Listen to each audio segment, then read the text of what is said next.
السلام علیکم ورحمۃ اللہ وبرکاتہ۔ الحمد للہ وکفی والصلاة والسلام علی عبادہ الذین اصطفی وعلی آلہ واصحابہ اجمعین ومن تبعہم بإحسان الی یوم الدین، اما بعد۔ عن ابی ہریرہ رضی اللہ عنہ قال قال رسول اللہ صلی اللہ علیہ وسلم کل سلامہ من الناس علیہ صدقہ کل یوم تطلع فیہ الشمس قال تعدل بین اثنین صدقہ وتعین الرجل فی دابته فتحمله علیها او ترفع له علیها متاعه صدقہ قال والکلمۃ الطیبۃ صدقہ وبکل خطوۃ تمشیها الی الصلاۃ صدقہ وتمیت الاذی عن الطریق صدقہ، رواہ البخاری و مسلم۔ ترجمہ: ابو ہریرہ رضی اللہ عنہ سے مروی ہے کہ نبی کریم صلی اللہ علیہ وسلم نے ارشاد فرمایا، ہر دن جس میں سورج نکلتا ہے انسان کے جسم کے ہر جوڑ پر صدقہ واجب ہوتا ہے۔ آپ صلی اللہ علیہ وسلم نے فرمایا، دو آدمیوں کے درمیان انصاف کرنا صدقہ ہے۔ پیدل کو اپنی سواری پر سوار کر لینا یا اس کا سامان اپنی سواری پر لاد لینا صدقہ ہے۔ نیز فرمایا، پاکیزہ کلام صدقہ ہے، نماز کے لیے اٹھنے والا ہر قدم صدقہ ہے، راستہ سے تکلیف دہ چیزوں کو ہٹا دینا صدقہ ہے۔ صحیح بخاری اور صحیح مسلم۔ تو عزیز طالبات و معزز سامعین و سامعات، ہم سب کا یہ فرض بنتا ہے کہ نبی کریم صلی اللہ علیہ وسلم کے بتائے ہوئے راستے پر یعنی سنت نبوی پر اپنی زندگی گزاریں۔ تو اس حدیث میں نبی کریم صلی اللہ علیہ وسلم ارشاد فرماتے ہیں کہ ہر صبح انسان کے بدن کے ہر جوڑ پر ایک صدقہ واجب ہوتا ہے، اور پھر مختلف اعمال خیر اس صدقہ کی ادائیگی کا ذریعہ ہوتے ہیں۔ ہمارے ذہنوں میں صدقہ جب سنتے ہیں تو ہمارے ذہنوں میں یہی بات آتی ہے کہ اپنے مال میں سے کچھ حصہ محتاجوں کو، ضرورت مندوں کو اس میں سے دے دینا ہے، یہی صدقہ ہے۔ نبی کریم صلی اللہ علیہ وسلم نے بہت ہی آسان طریقہ صدقے کا ہمیں بتلایا ہے۔ صحیح مسلم کی حدیث ہے کہ ضحیٰ یعنی چاشت کے وقت کی 2 رکعتیں پڑھ لینا ان سب کی طرف سے کافی ہے۔ بدن کی ہڈیاں اور اس کے جوڑ اللہ تعالیٰ کی عظیم نعمتیں ہیں۔ ذرا غور کیجئے کہ اگر ہمارے بدن کا کوئی بھی ایک جوڑ، ان 360 جوڑوں میں سے ایک بھی جوڑ اگر لاک ہو جائے تو یا وہ کام کرنا بند کر دے تو ہمارے لیے کتنی پریشانی اور ہم کو کتنی تکلیف ہوتی ہے۔ یہ اللہ تعالیٰ کی بہت عظیم نعمتیں ہیں، تو ہمیں چاہیے کہ ان نعمتوں کے شکریے میں ہر جوڑ پر ہم صدقہ کریں، جیسا کہ نبی کریم صلی اللہ علیہ وسلم فرماتے ہیں کہ چاشت کے وقت 2 رکعتیں پڑھ لیں انشاءاللہ۔ تو آگے اس حدیث میں پیارے نبی کریم صلی اللہ علیہ وسلم ارشاد فرماتے ہیں، اختلاف رکھنے والوں کے درمیان عدل و انصاف کا فیصلہ کر دینے اور ان میں صلح کرنے کی بڑی فضیلت آئی ہے، یہ بھی ایک صدقہ ہے۔ سورہ انفال میں اللہ تعالیٰ ارشاد فرماتے ہیں، اعوذ باللہ من الشیطان الرجیم، فاتقوا اللہ واصلحوا ذات بینکم، سو تم اللہ سے ڈرو اور اپنے باہمی تعلقات کی اصلاح کرو۔ صلح کروانے کے لیے ہم اپنی زبان سے، اپنے ہاتھ سے، اپنے مال سے، دولت سے اور اپنے جاہ و حشمت سے ہر ممکن طاقت استعمال کرنی چاہیے، کیونکہ باہمی اختلاف معاشرے کا زخم ہے۔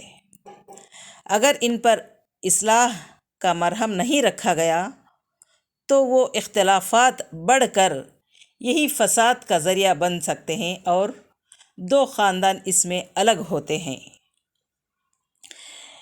یہی وجہ ہے کہ لوگوں کے درمیان صلح کروانے کی خاطر جھوٹ بولنے تک کی اجازت دی گئی ہے۔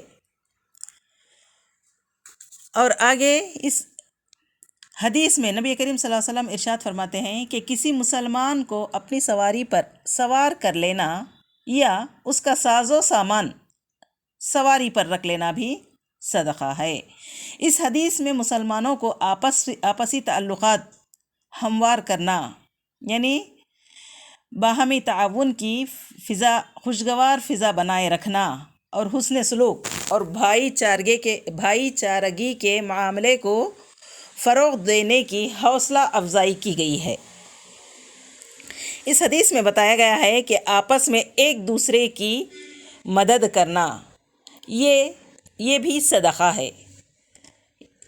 یعنی جب آپ اکیلے جا رہے ہوں سواری میں، کوئی دوسرا آپ کا بھائی، مسلمان بھائی یا کوئی بھی ہو، راہ چلتے ہوئے اس کو تکلیف ہوتی ہے، تو ایسے میں آپ اس کو سوار کر لیں گے اور اس کے مقام تک پہنچا دیں گے تو انشاءاللہ آپ صدقے کا اجر پالیں گے۔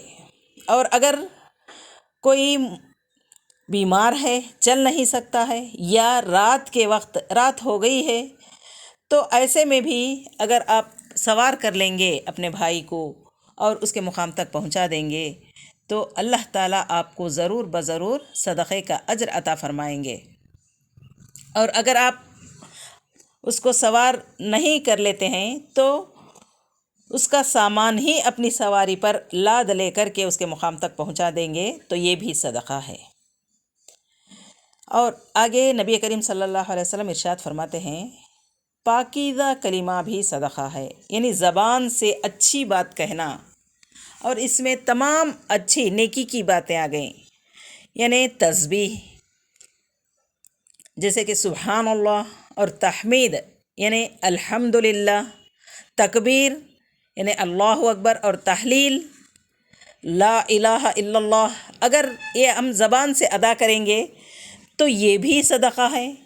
اور اس کے علاوہ دعوت اللہ، یعنی دین اسلام کی طرف دعوت دیں گے، اللہ تعالیٰ کی طرف توحید کی طرف بلائیں گے، اور امر بالمعروف اور نہی عن المنکر، یعنی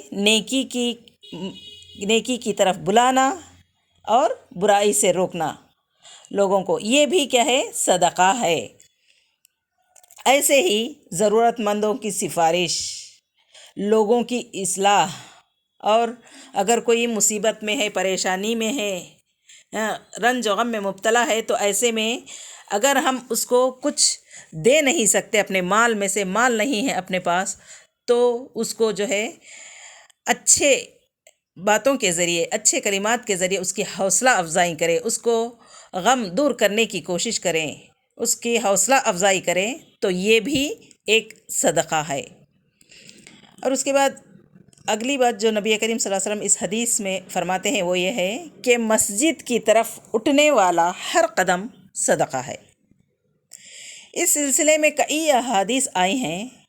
ایک حدیث میں ہے کہ جو شخص صبح یا شام کو مسجد جاتا ہے تو اللہ تعالیٰ اس کے لیے جنت میں سامان ضیافت تیار کر کے رکھتے ہیں جب وہ مسجد میں صبح یا شام کو جاتا ہے۔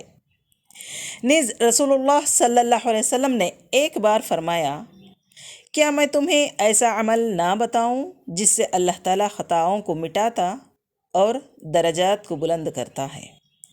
صحابہ کرام رضی اللہ عنہم اجمعین نے کہا، ضرور بتائیے اے اللہ کے رسول صلی اللہ علیہ وسلم۔ تو آپ صلی اللہ علیہ وسلم نے فرمایا، طبیعت پر شاخ گزرنے کے وقت مکمل وضو کرنا، مسجدوں کی طرف زیادہ سے زیادہ قدم اٹھانا، ایک نماز کے بعد دوسری نماز کا انتظار کرنا، یہی رباط ہے، یہی رباط ہے۔ رباط کا مفہوم ہے اسلامی سرحدوں کی پہرہ داری، جس کے فضائل کیا ہیں؟ حدیثوں میں بہت زیادہ آئے ہیں۔ نیز نبی کریم صلی اللہ علیہ وسلم ارشاد فرماتے ہیں کہ نماز میں سب سے زیادہ ثواب اس شخص کو حاصل ہوتا ہے جو سب سے زیادہ دوری سے چل کے آتا ہے، اور پھر اس کو اس سے تھوڑا کم ثواب ملتا ہے جو وہ اس سے کم فاصلہ طے کر کے آیا، اور پھر اس سے بھی کم وہ جو کم فاصلہ طے کر کے نماز کو آتا ہے۔ اور اس آخری بات جو اس حدیث میں ہمارے نبی کریم صلی اللہ علیہ وسلم ارشاد فرماتے ہیں وہ یہ ہے کہ راستہ سے تکلیف دہ چیزوں جیسے پتھر یا کانٹے یا گندگی یا شیشہ وغیرہ کا ہٹا دینا، جس سے چلنے اور گزرنے والوں کو تکلیف ہوتی ہے، یہ بھی صدقہ ہے۔ اس سے صفائی ستھرائی کی اہمیت بھی معلوم ہوتی ہے، اور یہ بات بھی ہمیں معلوم ہوتی ہے کہ جب تکلیف دہ چیزوں کو ہٹانا صدقہ ہے تو ظاہر ہے کہ اس کے مخالف میں راستے میں تکلیف دہ چیزوں کا پھینکنا، جیسے ابھی میں نے بتایا کہ پتھر، کانٹے، گندگی، شیشہ وغیرہ جہاں سے گزرتے ہو مسافر، اس ایسی جگہ میں پھینکنا ان چیزوں کا گناہ اور جرم ہوگا۔